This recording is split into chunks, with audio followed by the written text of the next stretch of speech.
What's going on, guys? Just wanted to pop on and let you know that I made a huge mistake today. It is a mistake that I have made before, and let me tell you the story about the mistake that I made and how much it cost me.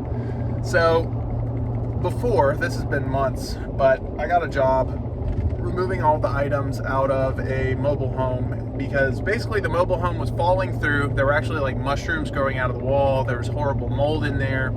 It was one of those jobs that you really needed an N95 mask for. Really disgusting.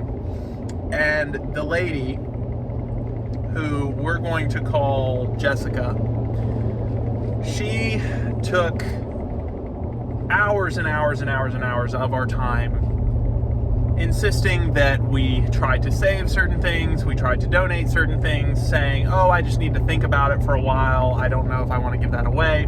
And mind you, this stuff is all rotten, covered in mildew, mold, spider webs, cobwebs, and falling apart.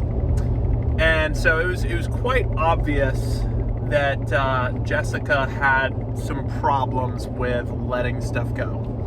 And the big issue that I had was I was not charging for my time. I made the mistake of charging the job at a flat rate of, hey, this is how much money we are going to charge per load. Usually I charge $600 per full load. But what happens when it takes a really long time to fill up the trailer because your customer is like manually going in and saying, you can take that, don't take that, and they're taking forever to decide whether you're supposed to take X, Y, or Z. And so it cost us so many hours, so many days, so much money in the grand scheme of things. But I felt bad because, they were having a hard time parting with things. And, they would ask so many questions, or they would say, wait, please don't take that yet, or do whatever. And you just, eventually you have to put your foot down.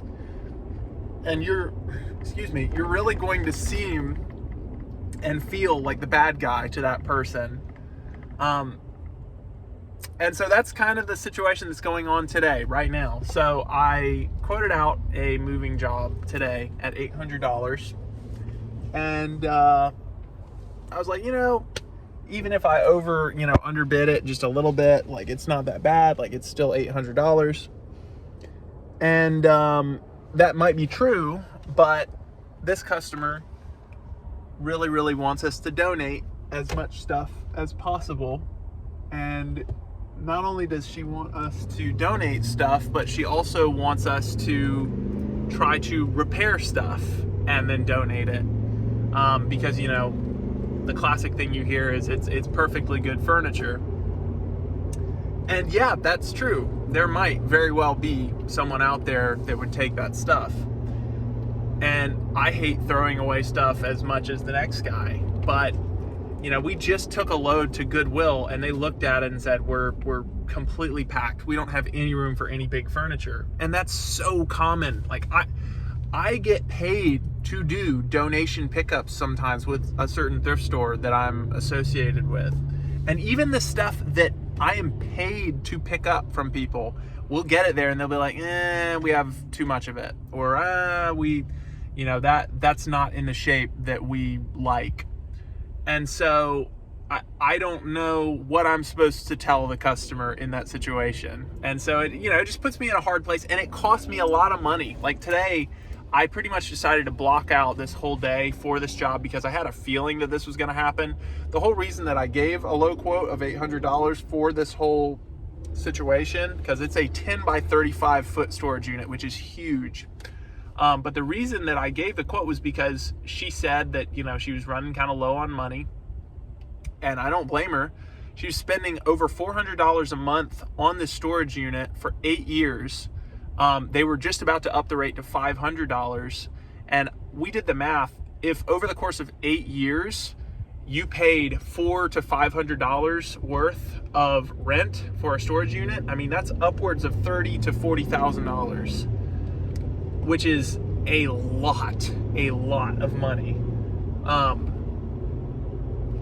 So yeah, I just, in the future, I need to charge an hourly rate for people that I get the feeling are going to be kind of chatty. Like we're literally going to have a name for customers that are like this, because in a lot of industries, but I think particularly in this industry where we're throwing people's old belongings away, there are so many people that just want to talk and talk and talk. And it honestly helps a lot to have like maybe 3 people on a job, because then at least if one person is being occupied, preoccupying the customer, then the other 2 people can kind of get some extra work done.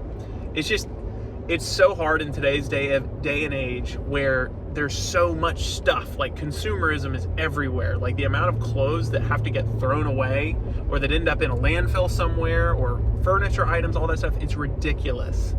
And thrift stores are overwhelmed. And basically the lesson of this video is don't undervalue your time, because nobody else is going to value your time if you don't. Like this customer today, I can tell that they get kind of frustrated when I imply that like I'm not getting paid per hour, like I am not getting paid to fix your furniture. I mean, that's just the reality. I'm not getting paid to find somewhere that's going to take your big bulky furniture. It is what it is.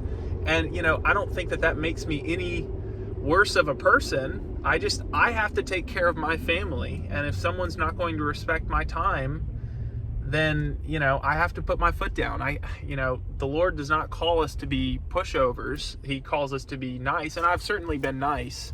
But this video is just a call to you guys to value your time. Price a job hourly if you think a customer is going to make you go through a whole bunch of stuff and decide whether or not it needs to be taken, because that'll speed them along. Or, if they want to spend an extra $300 or $400 on hourly fees, then, whatever floats their boat. But you got to protect yourself in this business. So anyway, guys, hope you enjoyed the video. Please leave a like, comment, and subscribe. It helps the channel. We're trying to get to 1,000 subscribers by the end of the month, and we're getting pretty close to 900. So coming down to the wire. Please subscribe. Thanks for watching.